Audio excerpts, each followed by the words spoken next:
Hello friends, इस video में आपके साथ शेयर कर रही हूँ कि किस तरीके से गवर्नमेंट लॉकडाउन के दौरान दिए गए रिलीफ्स को एक के बाद एक करके ख़त्म कर रही है। तो चलिए स्टार्ट करते हैं वीडियो को। चैनल को ज़रूर सब्सक्राइब कर लीजिएगा सभी इंपॉर्टेंट अपडेट्स के लिए।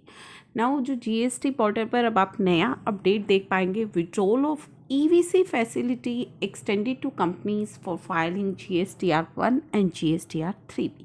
तो आपको ईवीसी का ऑप्शन दिया गया था ना कि डीएससी के अलावा आप ईवीसी के थ्रू भी अपनी जीएसटीआर 1 एंड जीएसटीआर 3B को फाइल कर पाएंगे। तो अब ये ऑप्शन भी विड्रॉ किया जा रहा है।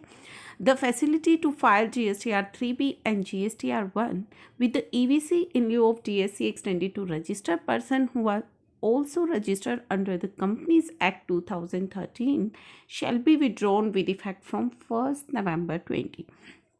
तो यही यहाँ पे कहा गया है कि जो फैसिलिटी दी थी ना आपको जीएसटीआर 3B और जीएसटीआर 1 को फाइल करने की, आप ईवीसी के थ्रू भी फाइल कर सकते हैं। तो वो फैसिलिटी अब विड्रॉ कर ली जाएगी 1 नवंबर 2020 से। However facility to file nil return through OTP verification shall be continue for all type of registered person in view of notification number 58 dated 1 July. और जो आपकी नील रिटर्न थी ना कि नील रिटर्न अगर आपकी है तो आप OTP वेरिफिकेशन यानी कि SMS के थ्रू भी फाइल कर सकते हैं, तो वो फैसिलिटी आपकी कंटिन्यू रखी जाएगी। तो ये जो EVC की फैसिलिटी थी उसे विड्रॉ किया जा रहा है 1 नवंबर 2020 से।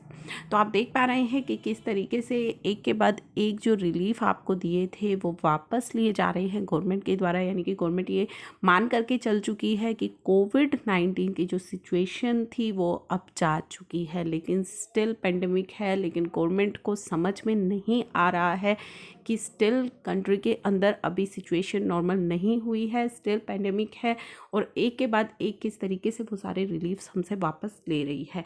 इनसे रिलेटेड काफ़ी सारी रिप्रेजेंटेशन है जो ऑलरेडी गवर्नमेंट के पास गई हैं। इस ईवीसी जो फैसिलिटी है इसके एक्सटेंशन के लिए भी 53 जो एसोसिएशंस हैं उन्होंने डिमांड की है। मैंने अपने आपके साथ एक वीडियो शेयर की थी अपने चैनल पर। तो दोस्तों, इस तरीके की वीडियोस जो रिप्रेजेंटेशन जाती हैं गवर्नमेंट के पास, इन्हें सपोर्ट कीजिएगा ताकि गवर्नमेंट जो एक के बाद एक रिलीफ हमसे वापस ले रही है उनको समझ में आ सके कि कंट्री के अंदर अभी सिचुएशन नॉर्मल नहीं हुई है। We still need these reliefs. हमें अभी भी इन रिलीफ्स की ज़रूरत है जो दोबारा से गवर्नमेंट ने लागू कर दिए हैं, चाहे वो ईवी बिल से रिलेटेड हो, चाहे वो हमारी लेट फीस हटाने से रिलेटेड हो, चाहे अब वो ईवीसी फैसिलिटी जो है वो भी विड्रॉ कर रहे हैं। तो इन चीज़ों को आपने कंटिन्यूसली सपोर्ट करना है